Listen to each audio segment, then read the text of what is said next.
Nous sommes encore une fois à l'Assemblée nationale, en notre qualité de ministre en charge des relations avec les institutions, pour prendre part et représenter le gouvernement à cette session extraordinaire sur convocation du président de la République. La session a été ouverte conformément à la loi par le président de l'Assemblée nationale à 10 heures. Comme le veut la séance protocolaire, ça n'a pas duré 20 minutes ou 30. La session a été aussitôt levée pour permettre les travaux de la conférence des présidents. La conférence des présidents ayant en charge la détermination du calendrier des travaux pour dire comment l'Assemblée va travailler sur les 4 sujets, les 4 points inscrits à l'ordre du jour dans le décret présidentiel.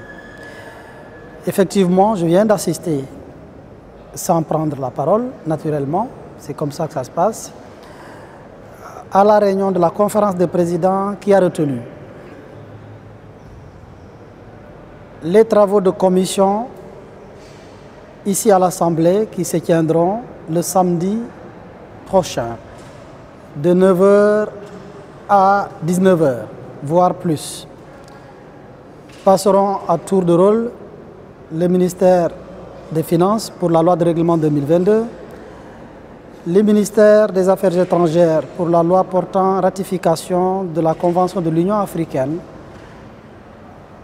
de 2000, la Convention de Niamey, et enfin, au niveau des commissions, le ministre de la Justice pour la loi portant sur la Commission nationale des droits de l'homme. Il n'y a pas eu de tiraillement à ce niveau-là parce que le lundi prochain, il a été retenu de passer les plénières également à tour de rôle. La vraie difficulté s'est posée quand il s'agissait de planifier la déclaration de politique générale. Et je rappelle à ce niveau que ce que l'Assemblée nationale a retenu aujourd'hui en réunion des présidents, en conférence des présidents, c'est la date du 11 septembre pour la déclaration de politique générale.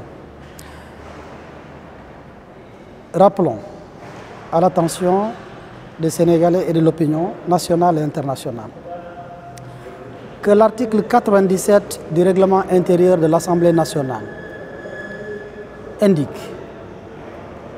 que le Premier ministre, oui, fait la déclaration de politique générale devant l'Assemblée, mais rappelle à son alinéa dernier que l'information, la date pour la déclaration de politique générale ne peut être retenue qu'en tenant compte des 8 jours avant, c'est-à-dire pour compter de la date à laquelle l'Assemblée est informée, il faut qu'il s'écoule 8 jours avant la date de déclaration de politique générale. Le décret présidentiel a été notifié à l'Assemblée à la date du 4 septembre. Lorsque vous faites le décompte des 8 jours au moins, vous ne pouvez pas faire intervenir la déclaration de politique générale avant le 12 septembre. Certains observateurs même parlent du 13 si on tient en compte le fait que peut-être le premier jour de notification ne compte pas. Mais même si par extraordinaire on comptait le premier jour, on aura le 4, le 5, le 6, le 7, le 8, le 9, le 10, le 11. Ça fait 8 jours, la déclaration ne pouvant intervenir que pour compter du 12. Malheureusement, l'Assemblée a retenu cela. La suite, nous la verrons nous tous. J'en informerai immédiatement le gouvernement.